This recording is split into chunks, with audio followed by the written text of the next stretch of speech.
বাংলাদেশের জনগণের পক্ষ থেকে জাতীয় চিলড্রেন পার্টি এনসিপি কে আমরা নিষিদ্ধ ঘোষণা করলাম। তাদের কোনো রাজনৈতিক নিবন্ধন নাই। এই নিষিদ্ধ এনসিপি বাংলাদেশে রাজনীতি করার কোনো অধিকার নেই। বাংলাদেশ আওয়ামী লীগ বাংলাদেশে রাজনীতি করবে, বাংলাদেশ আওয়ামী লীগ বাংলাদেশের নেতৃত্ব দিবে, বাংলাদেশ আওয়ামী লীগ আছে থাকবে। আচ্ছা, এত অল্প সময়ে কেন এনসিপির অনুষ্ঠানে মানুষের উপস্থিতি ছিল না? খুব বেশি মানুষ ছিল না, বড় জোর 2-4-5 হাজার হয়েছে কিনা, বাট সেখান থেকে ডক্টর মোহাম্মদ ইউনূসকে কঠোর বার্তা দেওয়া হয়েছে, উল্টাপাল্টা হলে আপনাকেও বিদায় করতে এই ছাত্র জনতার নাকি সময় লাগবে না। কোনো কৌশলই শেষ পর্যন্ত বোধহয় কাজে দিল না। তো সময় টিভির ফুটেজে 1000 লোকও দেখা যাচ্ছে না। সময় টিভির যে দুটা ফুটেজ সময় টিভি ড্রোন শটে দেখিয়েছে, সেখানে হচ্ছে 500 মানুষ গুনে ফুরিয়ে যাবে হয়তো, সেরকম অবস্থা। এনসিপি ডাক দিয়েছে বিক্ষোভ সমাবেশের আওয়ামী লীগ নিষিদ্ধের দাবিতে। সবচেয়ে মজার ব্যাপার হচ্ছে তারা যে জনগণকে বিনোদন দিবে সেটা দেখার জন্য কিন্তু জনগণ যায়নি। এরা যে জাতীয় বাটপার, জাতীয় বিনোদন পার্টি সকলে বুঝে গিয়েছে। আওয়ামী লীগের প্রতি মানুষের দীর্ঘদিনের যে ক্ষোভ ছিল, দীর্ঘদিনের যে একটি রাগ ছিল, সেই রাগ কিন্তু এখন আর মানুষের মধ্যে কাজ করছে না। এই যে আওয়ামী লীগের জনপ্রিয়তা, এই আওয়ামী লীগের জনপ্রিয়তা দেখে এক শ্রেণীর মানুষ বর্তমানে এমনভাবে রাজনৈতিক একটি সিদ্ধান্ত নেওয়া শুরু করেছে যাতে করে বাংলাদেশ আওয়ামী লীগ যেন কোনোভাবে নির্বাচনে অংশগ্রহণ করতে না পারে। এই সরকার জাতিসংঘকে ঢাল করে এগোচ্ছে। এখন এসে আরো একটি নতুন কাজ জাতিসংঘকে দিয়ে করানো হচ্ছে, মোটামুটি একটা মোক্ষম অস্ত্র প্রয়োগ করে। দর্শক, ভিডিও শুরুটা দেখে কিন্তু বুঝতে পেরেছেন আজকের নিউজটা ঠিক কতটা গুরুত্বপূর্ণ এবং ঠিক কোন বিষয়টাকে ইঙ্গিত করছে। তাই বলবো, যারা ভিডিওটি অন করেছেন একটু না টেনে সম্পূর্ণ ভিডিওটি মনোযোগ সহকারে শেষ পর্যন্ত দেখতে থাকুন। দর্শক মণ্ডলী, আমি আর এই বিষয় নিয়ে বেশি কথা বলবো না, চলে যাব আজকের কাঙ্ক্ষিত ভিডিওতে। তার আগে বলবো, যারা এই চ্যানেলে নতুন আছেন অবশ্যই চ্যানেলটি সাবস্ক্রাইব করে পাশে থাকা বেল বাটনটি ক্লিক করে রাখবেন প্রত্যেক মুহূর্তের আপডেট পাওয়ার জন্য। তো চলুন দর্শক, ভিডিওটিতে একটা লাইক দিয়ে ধারাবাহিকভাবে আজকের সবগুলো ভিডিওর আলোচনা দেখে আসি। সারা বাংলাদেশে আওয়াজ টাওয়াজ দিয়া 2রা মে এনসিপির যে আওয়ামী লীগকে নিষিদ্ধের সমাবেশটা ছিল, আমি খুবই হতাশ হলাম যে এত অল্প সময়ে কেন এনসিপির অনুষ্ঠানে মানুষের উপস্থিতি ছিল না।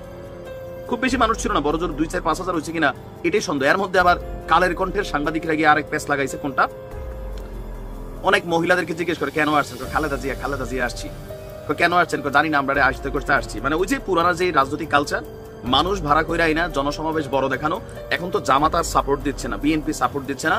তো সারা বাংলাদেশে এনসিপি কোন লেভেলে আছে এটার একটা বহিঃপ্রকাশ আজকে আমরা দেখিয়ে ফেললাম। তারপরে টুকিটাকি মানুষ হয়েছে, বাট সেখান থেকে ডক্টর মোহাম্মদ ইউনূসকে কঠোর বার্তা দেওয়া হয়েছে। ওনার নিয়োগকর্তারাই বলছে যে এই দলটির যিনি যুগ্ম আহ্বায়ক আছেন এই মুহূর্তে গণমাধ্যমে বা বিভিন্ন জায়গায়, যার বক্তব্য খুবই ক্ষুরোধার হিসাবেই গণনা করা হয়, সারোয়ার তুষার, তিনি ডক্টর ইউনূসকে বলছেন যে আপনাকে স্পষ্ট করে জানিয়ে দিতে চাই। কাকে? ডক্টর ইউনূসকে। এই দেশের জনগণ আপনাকে অন্তর্বর্তী সরকারের নেতৃত্বে এনেছে। তাই আপনি নন, বরং দেশের ছাত্র জনতা এবং বিরোধী রাজনৈতিক শক্তি ঠিক করবে আওয়ামী লীগের ভবিষ্যৎ। এখানে আবার কৌশলগতভাবে তার একটা শব্দ যোগ করেছে, বিরোধী রাজনৈতিক শক্তি। এতদিন ছিল শুধু ছাত্র জনতা, এখানে বিএনপিকেও একটু পকেটে রাখার জন্য ট্রাই করা হয়েছে। তুষারের বক্তব্য যে যারা আওয়ামী লীগ এবং তার দোসরদের পুনর্বাসনের চেষ্টা করছেন তাদের হুঁশিয়ারি করে দিচ্ছি, এই দূরভিসন্ধি সফল হবে না। এদেশের রাজপথ এনসিপি ছাত্র জনতা 2024 অভ্যুত্থানের দখলে থাকবে। আওয়ামী লীগকে যদি রাজনীতিতে ফিরিয়ে আনতে হয় তাহলে সেটা হবে আমাদের লাশের উপর দিয়ে। যতদিন এনসিপি আছে ততদিন এই খনিচক্রের জন্য কোনো রাজনীতি থাকবে না। আচ্ছা, এই বক্তব্যগুলো কেন আসলো? যখন ডক্টর মোহাম্মদ ইউনূস বললেন যে আওয়ামী লীগ নির্বাচনে আসবে কিনা এই সিদ্ধান্ত আগে আওয়ামী লীগকে নিতে হবে, তার মানে সরকারের পক্ষ থেকে কোনো বাধা নেই। রাজনৈতিকভাবে তার আওয়ামী লীগ নির্বাচনে আসুক, ঘুরে পেছে অনেকে চাচ্ছে, আবার অনেকে চাচ্ছে না। কিন্তু আওয়ামী লীগকে নিষিদ্ধের যে সিদ্ধান্তটা বা সিস্টেমটা, এটাতে কেউ হাত দিচ্ছে না। আবার অনেকে বলছেন যে নাহিদ, আপনি তো ক্ষমতায় ছিলেন, আপনি যতদিন সরকারি ছিলেন কি করছেন বৈশা, মানে কোন তথ্য মন্ত্রণালয় থেকে কি করছেন, আপনার ভূমিকাটা কি ছিল, বা আপনার বন্ধুরা কি করছে? আবার সার্জিস হাসনাতকে কেউ কেউ বলছে আপনারা তো আওয়ামী লীগ নিষিদ্ধের রিটটা করছিলেন, কইরা 24 ঘন্টার মধ্যে আবার রিট তুলে নিলেন কেন ভাই? আপনারা এখন গলা ছিঁড়ে ফেলতেছেন ডক্টর মোহাম্মদ ইউনূসকে দিয়ে এই কাজটা করানোর জন্য।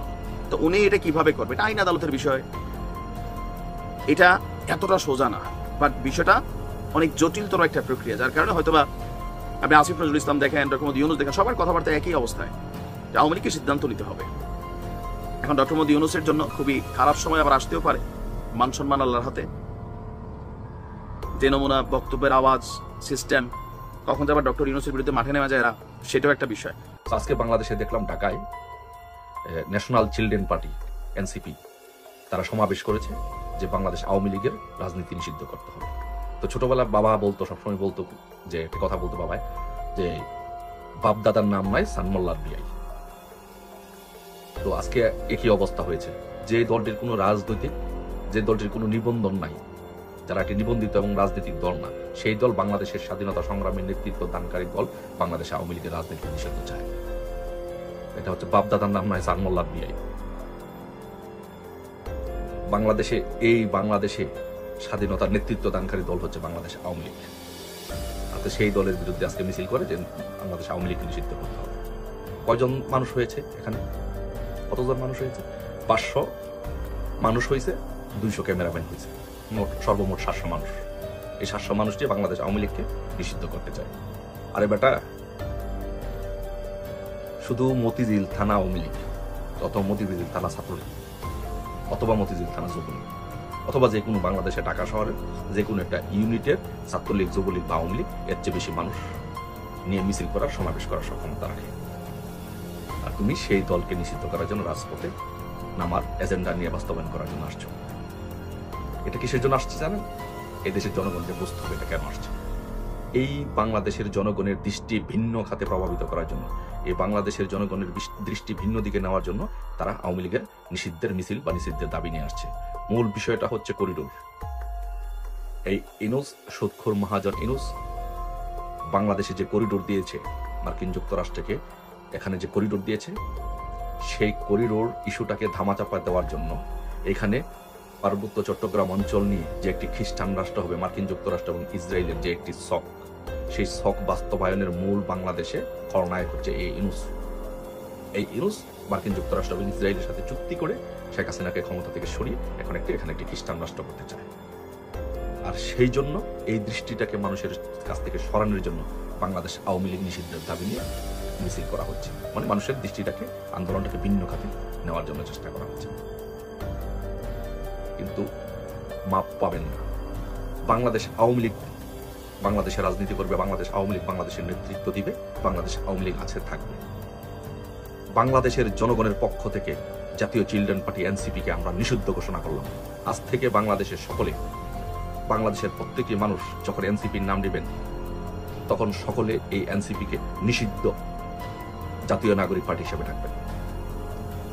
তাদের নামের পিছনে আজ থেকে সকলে এইটি ব্যবহার করবেন, বাংলাদেশ জাতীয় নাগরিক পার্টি এনসিপি হচ্ছে নিষিদ্ধ সংগঠন। তাদের কোনো রাজনৈতিক নিবন্ধন নাই। তারা ৭১-এর মুক্তিযুদ্ধের চেতনায় বিশ্বাস করে না। বাংলাদেশের রাজনীতি যারা করবে, তাদের বাংলাদেশে যারা রাজনীতি করবে তারা ৭১-কে বিশ্বাস করতে হবে, মুক্তিযুদ্ধকে বিশ্বাস করতে হবে, দেশের স্বাধীনতা বিশ্বাস করতে হবে। যারা ৭১, মুক্তিযুদ্ধ এবং দেশের স্বাধীনতা বিশ্বাস করবে না, তারা বাংলাদেশে রাজনীতি করার কোনো অধিকার নেই। এই নিষিদ্ধ এনসিপি বাংলাদেশে রাজনীতি করার কোনো অধিকার নেই। আজ থেকে বাংলাদেশে এই এনসিপি হচ্ছে নিষিদ্ধ। তাদেরকে নিষিদ্ধ ঘোষণা করলাম। সকলে আজ থেকে বাংলাদেশকে এনসিপিকে নিষিদ্ধ এনসিপি হিসেবে আখ্যায়িত করবেন। এই সরকারের পিছনের শক্তিকে আমি নিজেই বেশ অনেক দিন ধরে খোঁজার চেষ্টা করেছি। এখন সবার কাছে পরিষ্কার, এই সরকার জাতিসংঘকে ঢাল করে এগোচ্ছে। মহাসচিবের মুখ দিয়ে, জাতিসংঘের মহাসচিবের মুখ দিয়ে, আন্তোনিও গুতেরেসের মুখ দিয়ে বের করা হলো সংস্কারের পক্ষে সাফাই। এরপরে রাখাইনের উদ্দেশ্যে বাংলাদেশের মধ্য দিয়ে কথিত মানবিক করিডোরের কথা এলো, তাকে দিয়ে যুক্তরাষ্ট্রের যে চাওয়াটি সেটি বের করে নিয়ে আসা হলো। এবং এখন এসে আরও একটি নতুন কাজ জাতিসংঘকে দিয়ে করানো হচ্ছে। মোটামুটি একটা মোক্ষম অস্ত্র প্রয়োগ করে গণমাধ্যমকে সাইজ করা হবে।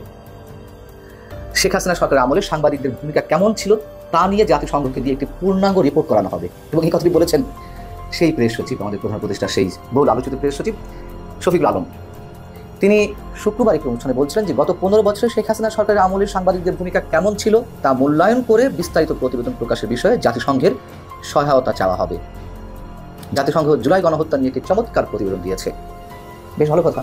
কিন্তু প্রশ্ন হচ্ছে কি যে আওয়ামী সরকারের যে 15.5 বছর, এই সময়টি জুড়ে কারা দালালি করেছে, কারা চাটুকারিতা করেছে, কারা সোল্ড আউট হয়েছেন, এসবই তো আমরা জানি। অসংখ্যবার কথা বলেছি এ নিয়ে, অসংখ্যবার, নামগুলো মানুষের মুখস্থ। তো একটা গণমাধ্যম সংস্কার কমিশনও করা হলো, তারা প্রতিবেদনও দিয়েছে সরকারের কাছে। তাহলে এখন আবার জাতিসংঘকে দিয়ে প্রতিবেদন করানোর কি অর্থ আছে? উদ্দেশ্যটা কি? উদ্দেশ্য তো অবশ্যই কিছু একটা আছে।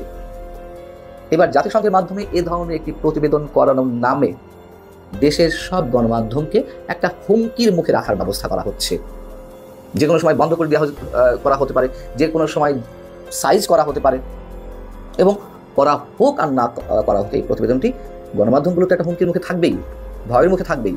এবং যার ক্ষেত্র থেকে বর্তমান সরকারের প্রতি গণমাধ্যমগুলোর যে ভয়ঙ্কর আনুগত্য প্রকাশের চিত্র আমরা দেখছি, সেলফ সেন্সরশিপের একটা নগ্ন চিত্র আমরা নতুন করে দেখছি। এগুলো সবই যদিও আওয়ামী লীগ সরকারের সময় ছিল, এখন নতুন আকার ধারণ করেছে, সেই বিষয়ে আসছি।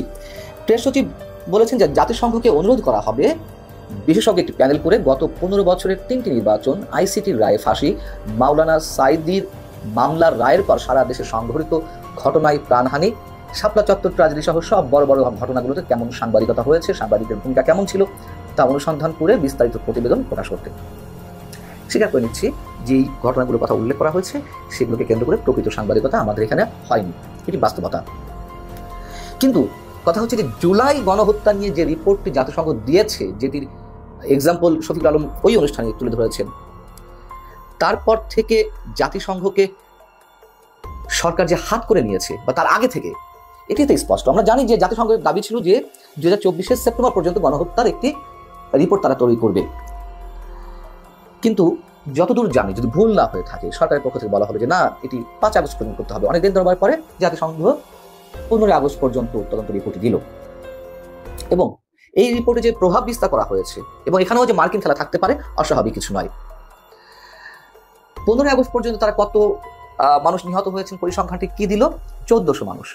কিন্তু তারা কিন্তু আলাদা করে দেখায়নি যে 5 আগস্টের আগের সময় এবং 5 আগস্টের পরে 15 আগস্ট পর্যন্ত। অবশ্যই তো দুটি পর্ব, তাই না? 5 আগস্টের পর তো আর শেখ হাসিনা ছিলেন না। তাহলে এই 1400 মানুষের মধ্যে কতজন 5 আগস্টের আগে নিহত হয়েছেন আর পরে কতজন নিহত হয়েছেন, এটি কেন আলাদা করে দেওয়া হলো না? এবং এই যে 15 আগস্ট পর্যন্ত 1400 মানুষ নিহত হয়েছেন, এটিকেই সরকার লুফে নিয়েছে এবং ওইভাবেই তোতা পাখির মতো আওড়াতে থাকে যে 1400 মানুষ জুলাই আন্দোলনে নিহত হয়েছেন। আবার সরকারের পক্ষ থেকে যেই প্রতিবেদন দেওয়া হয়েছে 5 আগস্ট পর্যন্ত জুলাই আগস্ট আন্দোলনে 852 জন নিহত হয়েছেন। তাহলে আমরা ধরে নিতেই পারি 5 আগস্টের পরে 448 জন, আরো 548 জন নিহত হয়েছেন। এবং এই প্রশ্নটি, এই যে জাতিসংঘের প্রতিবেদনের মধ্যে শুভঙ্করের ফাঁকি অথবা সরকার একদিকে 852 জন বলছে, তাহলে বাকি 548 জন কখন কাদের দ্বারা নিহত হলো, এই প্রশ্নগুলো একবারের জন্য বর্তমান সময়ের গণমাধ্যমগুলো কেউ করেনি তো। তার মানে কি, গণমাধ্যম যে চেহারায় ছিল সেই চেহারায় এখনো আছে এবং আরো বেশি নগ্নতা লাভ করেছে। শিল্পী, সাহিত্যিক কিংবা সাংবাদিকদের গণহারে হত্যা মামলায় দেওয়া হয়েছে। এই সেদিনও 3-4 দিন আগে 16-17 জন শিল্পীকে হত্যা মামলায় জড়ানো হলো নতুন করে, যেটি নিয়ে তুমুল সমালোচনা আগে হয়েছে, তারপরে এটি দিল। অ্যাক্রিডিটেশন কার্ড বাতিল করা হয়েছে, সাংবাদিকদের চাকরি যাচ্ছে। আমি আবারও বলছি, শেখ হাসিনা সরকারের সময় নির্লজ্জ নতজানতা থেকে সাংবাদিকরা যে চামচামি করেছেন, দালালি করেছেন একাংশ, এবং যার প্রমাণ তো প্রধানমন্ত্রীর সংবাদ সম্মেলনগুলো, এই সংবাদ সম্মেলনগুলো নিয়ে আমি একাধিকবার কথা বলেছি আওয়ামী লীগ সরকারের সময়। কিন্তু এখন যে সাংবাদিকদের আবার দেখা যাচ্ছে তারা সেই চরিত্র লাভ করে তার যে ন্যাকেডলি যে চাটুকারিতা করে যাচ্ছেন, সেগুলো আমরা দেখছি।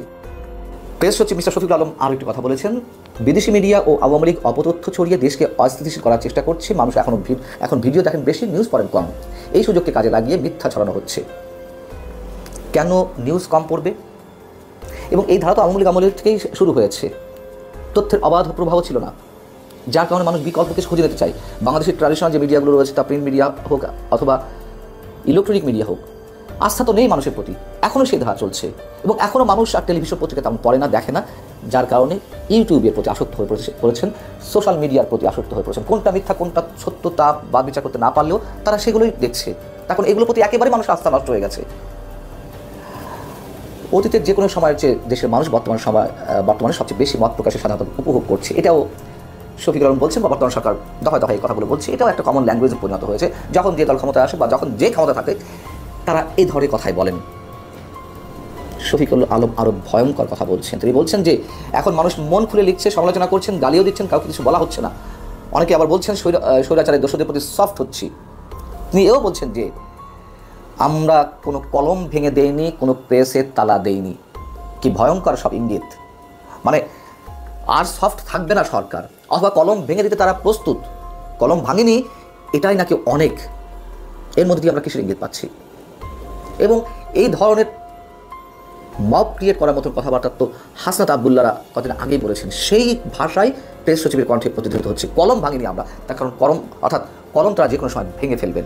সুপ্রিয় দর্শক, আমি আশা করছি আজকের নিউজটা আপনারা সকলে মনোযোগ সহকারে শেষ পর্যন্ত দেখেছেন। তো আজকের নিউজটা দেখে আপনার কাছে কি মনে হয়েছে, আপনার মূল্যবান মতামত অবশ্যই কমেন্ট সেকশনে লিখে যাবেন। দেখা হচ্ছে পরবর্তী কোনো আপডেট নিউজে।